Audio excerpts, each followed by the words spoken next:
এটা হলো আধা কাঁচা এটা আধা কাঁচা, আধা পাকা। এটা কাঁচা, এটা আধা পাকা, আর এইটা একদম শুকনো। মানে তিনটা পাতা তিন রকমের। আপনারা দেখলেই বুঝতে পারতে আছেন এইটার বয়স কম, এইটার বয়স একটু বেশি, আর এইটা একদম বেশি হয়ে যাইয়ে ঝরে পড়ছে। মানে এটাকে বলা হয় যে যৌবনকাল, এইটা বয়স্ককাল, আর এইটা মৃত্যুর পরের জীবন। মানে এটা মারা গেছে, এই সহজ কথা, এটা মারা গেছে। এটা এখন আস্তে আস্তে মাটির সাথে মিশে যাবে যদি আপনি জ্বালানি হিসেবে ব্যবহার না করেন। তা আমি এটা শুধু শুধু ফেলাই রাখবো কেন? আমি চাইলেই যেহেতু জ্বালানি হিসেবে ব্যবহার করতে পারি, তাহলে আমি জ্বালানি হিসেবে ব্যবহার করি। এই বহই গাছ, বহই গাছটা মূলত আমাদের বহই গাছ বিভিন্ন কাজে লাগে। বহই গাছ একটি ঔষধি গাছ। বহই গাছের ফল আমরা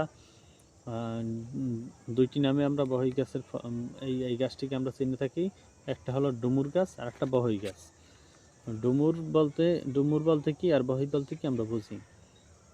এইটাই যে ফল হয়, এই গাছটায় যে ফলটা হবে সেটাকে আমরা ডুমুর গাছ বলি, আবার বহই ডুমুর ফল বলি, আবার বহই ফল বলি। আর ডুমুর ফল আর বহই ফল দুটোই একই। ডুমুর ফল বা বহই ফল একই যেহেতু ফল, আমরা ডুমুর বলেই বলি বা বহই বলেই বলি।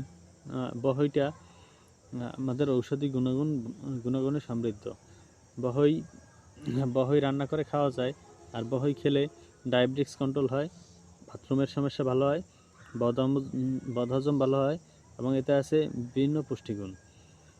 বহই গাছ চেনার উপায়, এই যে পাতা হয় যাইয়া খুবই খসখসে এবং আলযুক্ত। এই পাতারও অনেক উপকার, এই পাতাও আমাদের বহুত উপকারে আসে। এই পাতাটি দিয়ে আপনি শিং মাছ, মাগুর মাছ, পাঙ্গাস মাছ অনায়াসে পরিষ্কার করতে পারবেন। কালচে দাগগুলো পরিষ্কার করতে পারবেন। কীভাবে পারবেন তার একটা বিবরণ দিই। আপনি মনে করেন বাজার থেকে একটি পাঙ্গাস মাছ নিয়ে আসলেন, বা একটা কালো মাগুর মাছ নিয়ে আসলেন। সেই মাগুর মাছটাকে আপনি ধবধবে পরিষ্কার করতে চাচ্ছেন, কিন্তু পারতে আছেন না। কিন্তু এই যে পাতা, এই একটি বা দুটি পাতা আপনি নেবেন।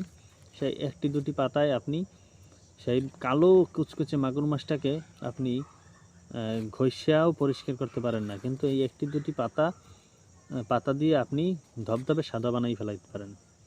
কীভাবে করবেন? আপনি মনে করেন এই পাতাটির দুই সাইডেই এই যে খসখসে আলযুক্ত রয়েছে, তাই আপনি মাগুর মাছটা সুন্দর মতন মাগুর মাছটাকে